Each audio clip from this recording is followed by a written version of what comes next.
ನಾರಾಯಣ ನಾರಾಯಣ. ದೇವರ್ಷಿಗಳಿಗೆ ಪ್ರಣಾಮಗಳು. ಎಂಥ ಸುದಿನ, ನಿನ್ನ ದರ್ಶನದಿಂದ ನಾನು ಧನ್ಯನಾದೆ ತಾಯಿ. ಹರಿಹರಿ, ಎಂತಹ ಮಾತನಾಡಿದ್ರು ಪೂಜ್ಯರೇ.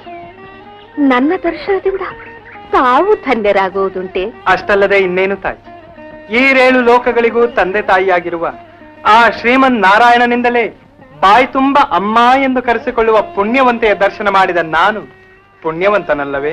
ಯಾರು ಪುಣ್ಯವಂತೆ? ಎಲ್ಲಿಯ ನಾರಾಯಣ? ನಿಮ್ಮ ಮಾತೇ ನನಗೆ ಅರ್ಥವಾಗುತ್ತಿಲ್ಲ ಮಹಾನುಭಾವ. ಕೇಳು ತಾಯಿ, ಹಿಂದೆ ದ್ವಾಪರ ಯುಗದಲ್ಲಿ ಯಶೋದೆಯೊಮ್ಮೆ ಕೃಷ್ಣನನ್ನು ಕಂದ ನಿನ್ನ ಬಾಲಲೀಲೆಗಳನ್ನೆಲ್ಲ ನೋಡಿ ಆನಂದಿಸಿದೆ, ಆದರೆ ನಿನಗೊಂದು ಹೆಣ್ಣು ನೋಡಿ ಮದುವೆ ಮಾಡುವ ಭಾಗ್ಯ ಬರಲಿಲ್ಲ ಎಂದು ನೊಂದುಕೊಂಡಳು. ಆಗ ಕೃಷ್ಣ ಪರಮಾತ್ಮ, ಚಿಂತಿಸಬೇಡ ತಾಯಿ, ಕಲಿಯುಗದಲ್ಲಿ ನಿನಗೆ ಆ ಭಾಗ್ಯವನ್ನು ಕರುಣಿಸುತ್ತೇನೆ ಎಂದ. ಕೊಟ್ಟ ವಚನಕ್ಕಾಗಿ ಶ್ರೀಹರಿ ಶ್ರೀನಿವಾಸನಾಗಿ ಧರೆಗಿಳಿದು ಬರಬೇಕಾಯ್ತು. ಬೇಡಿಕೊಂಡ ಬಯಕೆಗಾಗಿ ಯಶೋದೆ ಬಕುಳಾದೇವಿಯಾಗಿ ಹುಟ್ಟಿ ಇಷ್ಟೆಲ್ಲ ಹೊಣೆ ಹೊರಬೇಕಾಯ್ತು. ಏನೇನು ಅಂದರೆ ನಾನು ಯಶೋದೆ, ಶ್ರೀನಿವಾಸ ಶ್ರೀಹರಿ, ನನ್ನ ಕಂದ ಶ್ರೀಕೃಷ್ಣ. ನಾರಾಯಣ ನಾರಾಯಣ.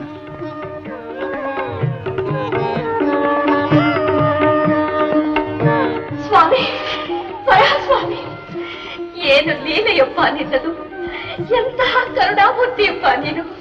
ಸ್ವಾಮಿ ಸ್ವಾಮಿ. ನಾರಾಯಣ ನಾರಾಯಣ. ಪೂಜ್ಯರೇ, ಚೆನ್ನಾಗಿದೆ. ಮಾಡೋ ಕೆಲಸವನ್ನೆಲ್ಲ ಮಾಡಿ ಈಗ ಏನೂ ಅರಿಯದವನಂತೆ ದೀರ್ಘಾಲೋಚನೆಯಲ್ಲಿ ಕುಳಿತಿರುವೆಯಾ? ಏನು ಪೂಜ್ಯರೇ?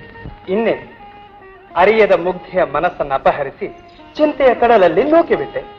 ಅವಳ ತಾಯಿಯ ಮನಸ್ಸಿನಲ್ಲಿ ಅಸಮಾಧಾನದ ಬೀಜ ಬಿತ್ತಿ ಆಗ್ರಹದ ಕಿಚ್ಚನ್ನೆಬ್ಬಿಸಿದೆ.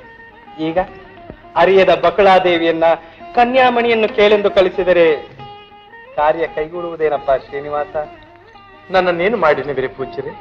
ಪ್ರಾಣ ಹೋದರೂ ನನ್ನ ಮಗಳು ಪದ್ಮಾವತಿಯನ್ನು ಶ್ರೀನಿವಾಸನಿಗೆ ಕೊಡುವುದಿಲ್ಲ ಎಂದು ಹಠ ಹಿಡಿದಿರುವ ಆ ಧರಣಿ ದೇವಿಯನ್ನು ಕಂಡು ಅವಳ ಮನಸ್ಸನ್ನು ಬದಲಾಯಿಸುವಂತೆ ಮಾಡಬೇಕು.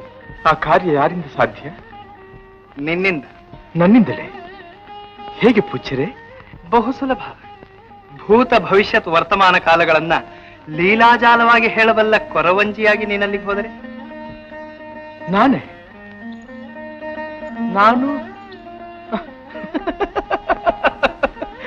ನಾನು ಕೊರವಂಜಿ?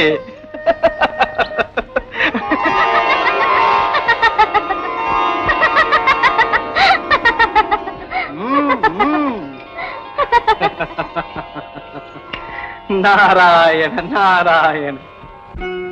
ಯಮ್ಮ ಕಣಿ ಹೇಳ್ತೇನ್ ಕಣೆ. ಇದು ಬೀದಿಯಲ್ಲ, ಅರಮನೆ.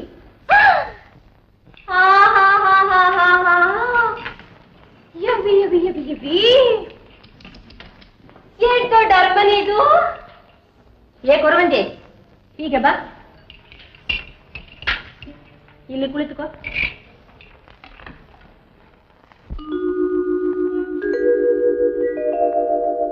ಕಣಿ ಕೇಳೋರು ಯಾರು? ಈ ಯವ್ವನ, ಆ ಮಗನ? ಮೊದಲು ನನಗೆ ಹೇಳು, ಹೇಗೆ ಹೇಳುತ್ತೀಯೋ ನೋಡೋಣ. ಯವಿ ಧರ್ಮದೇವತನು ಪರೀಕ್ಷೆ ಮಾಡ್ತೀಯಾ? ಮಾಡವ್ವ ಮಾಡು. ಆ ಕೈ ತತ್ತ ಇಲ್ಲಿ. ಮೊದ್ಲು ಅದನ್ನೆಲ್ಲ ಈ ಬ್ರಹ್ಮಾಂಡಕ್ಕೆ ಸುರಿ.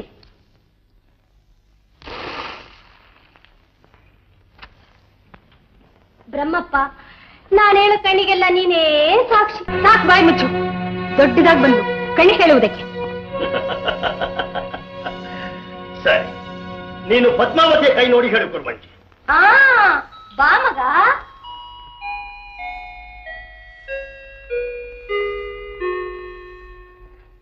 ಮುಕ್ಕಣ್ಣ, ನೋಡ್ದಿ ಎದುರಿಗಿರ ಎಣ್ಣ, ಹೆಂಗ್ ಹೇಳ್ಬೇಕು ಹಂಗೇಳು.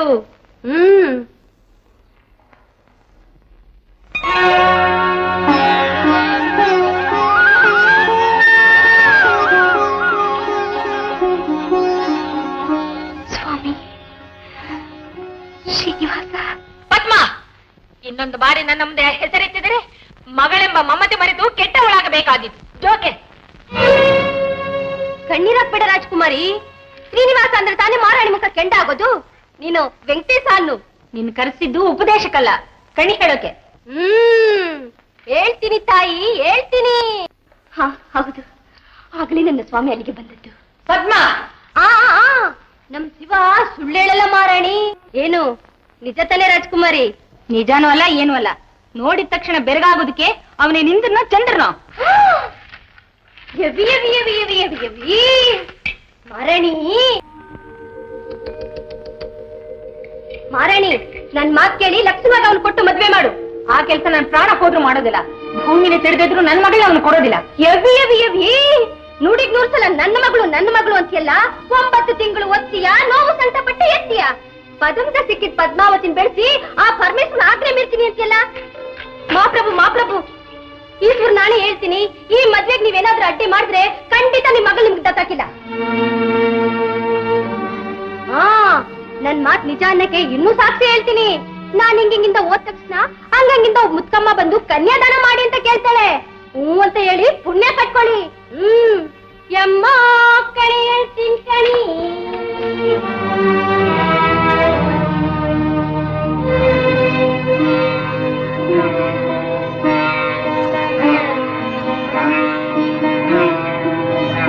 ಪ್ರಭು,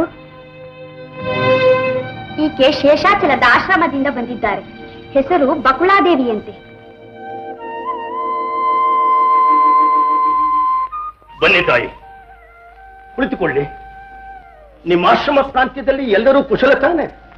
ಪ್ರಭುಗಳ ಆಳ್ವಿಕೆಯಲ್ಲಿ ಎಲ್ಲರೂ ಸೌಖ್ಯವಾಗಿದ್ದಾರೆ ಮಹಾರಾಜ. ನಾನಿಲ್ಲಿಗೆ ದೇವದೇವನ ಪ್ರೇರಣೆಯಂತೆ ಕನ್ಯಾ ಅಪೇಕ್ಷೆಯಾಗಿ ಬಂದಿರುವೆನು. ನನ್ನ ಮಗ ಶ್ರೀನಿವಾಸ ನಿಮ್ಮ ಕುಮಾರಿ ಪದ್ಮಾವತಿಯನ್ನು ವಿವಾಹವಾಗಲು ಬಯಸಿದ್ದಾನೆ. ಅದು ಸಾಧ್ಯವಿಲ್ಲ. ಜನನಿ, ನೀವೇನೇ ಹೇಳಿ, ಈ ಮದುವೆಗೆ ನಾನು ಒಪ್ಪಲ್ಲ. ಒಪ್ಪುವುದಕ್ಕೆ ನೀವು ಯಾರು? ಬಲವಂತ ಮಾಡುವುದಕ್ಕೆ ನಾವು ಯಾರು? ಶುಕ ಮಹರ್ಷಿಗಳು. ಪದ್ಮಾವತಿ ಹುಟ್ಟಿದ್ದೇ ಶ್ರೀನಿವಾಸನಿಗಾಗಿ, ಶ್ರೀನಿವಾಸನು ಅವತರಿಸಿದ್ದೇ ಪದ್ಮಾವತಿಗಾಗಿ. ಮಹರ್ಷಿ, ನಮ್ಮ ಹಿತೈಷಿಗಳಾದ ನೀವು ಈ ಮಾತನ್ನೇ ಹೇಳುತ್ತೀರಾ? ಸುದ್ದಿ ತಿಳಿದೊಡನೆ ಆನಂದದಿಂದ ನಾನು ಓಡಿ ಬಂದದ್ದೇ ಈ ಮಾತು ಹೇಳುವುದಕ್ಕೆ ಮಹಾರಾಣಿ. ಪದ್ಮಾವತಿಯನ್ನು ಯಾರೆಂದು ತಿಳಿದಿದ್ದೀರಿ? ಮಹಾಲಕ್ಷ್ಮಿ ಅಂಶ ಸಂಭೂತಿಯಾದ ಪದ್ಮೋದ್ಭವೆ ಪೂರ್ವ ಜನ್ಮದಲ್ಲಿ ವೇದವತಿಯಾಗಿದ್ದ ಪುಣ್ಯವತಿ. ತ್ರಿಲೋಕ ಸುಂದರಿಯಾಗಿದ್ದ ಆಕೆಗೆ ಮೊದಲಿನಿಂದಲೂ ಶ್ರೀಮನ್ನಾರಾಯಣನನ್ನೇ ವಿವಾಹವಾಗುವ ಬಯಕೆ. ಒಮ್ಮೆ ದಿಗ್ವಿಜಯವನ್ನು ಮುಗಿಸಿಕೊಂಡು ಆಶ್ರಮ ಪ್ರಾಂತ್ಯದಲ್ಲಿ ಬರುತ್ತಿದ್ದ ರಾವಣೇಶ್ವರ ತಪಸ್ವಿನಿಯಂತಿದ್ದ ಈಕೆಯ ರೂಪಲಾವಣ್ಯಕ್ಕೆ ಮನಸೋತು ವೇದವತಿ, ಕಠಿಣವಾದ ತಪಶ್ಚರ್ಯೆ ಕಾನನವಾಸಿಗಳಾದ ಋಷಿಮುನಿಗಳಿಗೆ ಹೊರತು ನಿನ್ನಂತಹ ಸುಮಕೋಮಲೇರಿಗಲ್ಲ. ನನ್ನ ಮಾತು ಕೇಳು.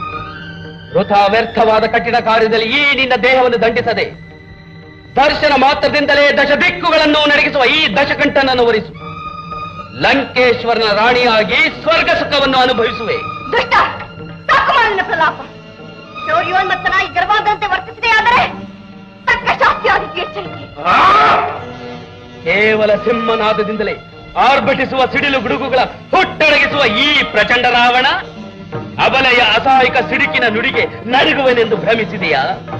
ವೇದವತಿ, ನೀನಾಗಿ ಒಲಿದು ಬಂದರೆ ಸರಿ, ಬಲಾತ್ಕಾರವಾಗಿ ಸೆಳೆದೊಯ್ಯಬೇಕಾದೀತು.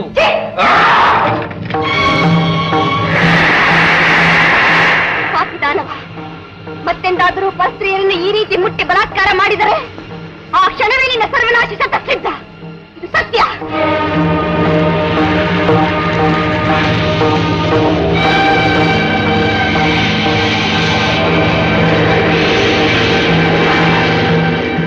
ಆ ದುಷ್ಟ ದಾನವರ ಸಂಹಾರಕ್ಕಾಗಿ ಮಹಾವಿಷ್ಣು ರಾಮಾವತಾರ ಮಾಡಿ ಲೋಕಕಂಟಕನಾದ ದಶಕಂಠನನ್ನು ಸಂಹರಿಸಿ ಸೀತಾದೇವಿಯನ್ನು ಸೆರೆಯಿಂದ ಬಿಡುಗಡೆ ಮಾಡಿದನು. ಸೀತೆಯ ಪಾತಿವೃತ್ಯ ಪ್ರಭಾವವು ಲೋಕಕ್ಕೆಲ್ಲಾ ತಿಳಿಯಲೆಂದು ಲೋಕಮಾತೆಗೆ ಅಗ್ನಿ ಪ್ರವೇಶ ಮಾಡುವಂತೆ ಆಜ್ಞಾಪಿಸಿದನು.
ಅಗ್ನಿದೇವ, ಇದೇನು ಈ ವಿಚಿತ್ರ? ರಾಮಚಂದ್ರ, ಈಕೆ ವೇದವತಿ. ಸೀತಾಮಾತೆಯನ್ನು ರಾವಣೇಶ್ವರನು ಅಪಹರಿಸಿಕೊಂಡು ಹೋಗುತ್ತಿದ್ದಾಗ ಆಕೆಯ ಆರ್ತನಾದ ಕೇಳಿದ ನಾನು ಪರಮ ಪತಿವ್ರತಿಯಾದ ಜಾನಕಿಯನ್ನು ರಕ್ಷಿಸಬೇಕೆಂದು ಸಂಕಲ್ಪಿಸಿ ಆ ಕ್ಷಣವೇ ನನ್ನ ಬಳಿಯಲ್ಲಿದ್ದ ಈ ವೇದವತಿಯೊಡನೆ ಅವನಿಗೆ ಕಾಣಿಸಿಕೊಂಡೆ. ಈಕೆಯೇ ನಿಜವಾದ ಸೀತೆಯೆಂದು, ಅವನು ಭ್ರಮೆಯಿಂದ ಮಾಯಾ ಸೀತೆಯನ್ನು ಅಪಹರಿಸಿರುವನೆಂದು ನಂಬಿಸಿ ಈ ವೇದವತಿಯನ್ನು ಅವನೊಡನೆ ಕಳಿಸಿಕೊಟ್ಟೆ. ಹಾಗಾದ್ರೆ ಇಷ್ಟು ಕಾಲ ಅಶೋಕವನದಲ್ಲಿದ್ದವಳು ವೇದವತಿ? ಹೌದು ಸ್ವಾಮಿ. ನನ್ನ ನೆಮ್ಮದಿಗಾಗಿ ರಾಕ್ಷಸರ ಸೆರೆಯಲ್ಲಿ ಅಹೋರಾತ್ರಿ ನಾನಾ ಸಂಕಟಗಳನ್ನು ಅನುಭವಿಸಿದ ವೇದವತಿಯ ಮನಸ್ಸು ಸಂತೋಷಪಡಿಸಬೇಕಾದ್ದು ನಮ್ಮ ಧರ್ಮ. ನಿಜ. ಕೇಳು ಸಹೋದರಿ, ನನ್ನ ಪ್ರಭು ನಿನ್ನ ಇಚ್ಛೆಯನ್ನು ಪೂರೈಸುವರು. ಕೇಳು ವೇದವತಿ. ಪ್ರಭು, ತಾವು ನನ್ನನ್ನು ತಮ್ಮ ಪತ್ನಿಯಾಗಿ ಸ್ವೀಕರಿಸುವ ಕೃಪೆ ಮಾಡಿದರೆ ಸಾಕು. ನಾನು ಧನ್ಯನಾದಂತೆ. ಅದು ಈ ಜನ್ಮದಲ್ಲಿ ಸಾಧ್ಯವಾಗದ ಕಾರ್ಯ. ಕಾರಣ, ನಾನು ಏಕಪತ್ನಿ ವ್ರತಸ್ಥ. ಮುಂದೆ 28ನೇ ಕಲಿಯುಗದಲ್ಲಿ ಶ್ರೀನಿವಾಸನಾಗಿ ಧರೆಗೆ ಬಂದಾಗ ನಿನ್ನ ಆಸೆ ಪೂರೈಸುತ್ತೇನೆ. ಮಹಾರಾಣಿ, ಅಂದು ವೇದವತಿಗೆ ಕೊಟ್ಟ ವರವನ್ನು ಪೂರೈಸಲೆಂದು ಧರೆಗಿಳಿದು ಬಂದ ಪರಮ ಪುರುಷನೇ ಶ್ರೀನಿವಾಸ. ಅದೆಷ್ಟು ಮಹರ್ಷಿಗಳ ತಪಸ್ಸಿನ ಫಲವು, ಅದೆಷ್ಟು ಭಕ್ತರ ಪೂಜೆಯ ಪುಣ್ಯವೋ. ವೆಂಕಟಾಚಲದಲ್ಲಿ ಉದ್ಭವಿಸಿದ್ದಾನೆ ವೆಂಕಟೇಶ್ವರ. ಬಿಟ್ಟವರುಂಟೆ ಇಂಥ ಸಂಬಂಧ? ಗುರುದೇವ, ನನ್ನ ಮಗಳು ಇಷ್ಟೊಂದು ಭಾಗ್ಯವಂತಳೆಂದು ನಾನು ಅರಿತಿರಲಿಲ್ಲ. ಇನ್ನೀ ಶುಭ ಕಾರ್ಯಕ್ಕೆ ನನ್ನಿಂದ ಯಾವ ಆಕ್ಷೇಪಣೆಯೂ ಇಲ್ಲ. ಸಂತೋಷ ತಾಯಿ. ಆಗಲಿ ಮುನೀಂದ್ರ, ಈಗಲೇ ಮಂಗಳ ಮುಹೂರ್ತವನ್ನು ನಿಶ್ಚಯಿಸಿರಿ. ಲಗ್ನ ಪತ್ರಿಕೆಯನ್ನು ಬರೆಸಿಬಿಡೋಣ. ಪದ್ಮಾವತಿ, ಇನ್ನೇಕೆ ದುಃಖಿಸುತ್ತೀರಿ? ಮಹಾರಾಣಿ ಮದುವೆಗೆ ಒಪ್ಪಿ ಆಯ್ತು. ಚಂದ್ರಿಕಾ ಶುಕಮುನಿಗಳ ಸಮ್ಮುಖದಲ್ಲಿ ಲಗ್ನ ಪತ್ರಿಕೆ ಬರೆಸುತ್ತಿದ್ದಾರೆ. ನಿಜವಾಗಿಯೂ?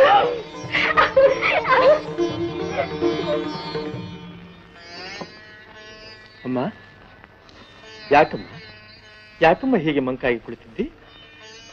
ಹೇಳಮ್ಮ, ಅದೇನು ಹೇಳಮ್ಮ. ಏನಿಲ್ಲ ಶ್ರೀನಿವಾಸ, ದೊಡ್ಡ ಕಡೆಯ ಸಂಬಂಧ. ಅವರ ಅಂತಸ್ತಿಗೆ ತಕ್ಕಂತೆ ನಾವು ವೆಚ್ಚ ಮಾಡಿದ್ರೆ ತಾನೆ ಬೀಗರ ಮುಂದೆ ನಮ್ಮ ಗೌರವ ಉಳಿಯುವುದು. ಹೇಗೆ? ನಾರಾಯಣ ನಾರಾಯಣ. ಪೂಜ್ಯರೇ, ಅದಕ್ಕೇಕೆ ಚಿಂತೆ ತಾಯಿ? ಕೇಳಿದಷ್ಟು ಧನ ಕೊಡಲು ಕುಬೇರನಿದ್ದಾನೆ. ಆದರೆ ನಿನ್ನ ಮಗ ಶ್ರೀನಿವಾಸ ಕಲಿಯುಗ ಮುಗಿಯುವವರೆಗೂ ಬಡ್ಡಿ ಕೊಟ್ಟುತ್ತಿರಬೇಕು ಅಷ್ಟೇ. ಸಮ್ಮತವೇ ಶ್ರೀನಿವಾಸ? ಓಹೋ, ಸಂತೋಷವಾಗಿ.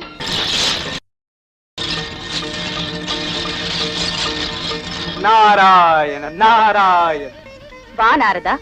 ಅಮ್ಮ ಲೋಕಮಾತ, ಭೂಲೋಕದಲ್ಲಿ ವಿಜೃಂಭಣೆಯಿಂದ ನಡೆಯಲಿರುವ ಶ್ರೀನಿವಾಸ ಪದ್ಮಾವತಿಯರ ವಿವಾಹಕ್ಕೆ ಹೊರಡಲು ಅನುವಾಗದೆ ಹೀಗೆ ಕುಳಿತಿದ್ರೆ ಹೇಗೆ? ತಂದೆಯೇ, ತಾವು ಬಂದ ದಂಪತಿಗಳಿಗೆ ಶುಭ ಕೋರಬೇಡವೇ? ಹಾಗೆಯೇ ಆಗಲಿ ನಾರದ. ನಾರಾಯಣ ನಾರಾಯಣ. ಪರಮೇಶ್ವರ, ಏನು ನಾರದ?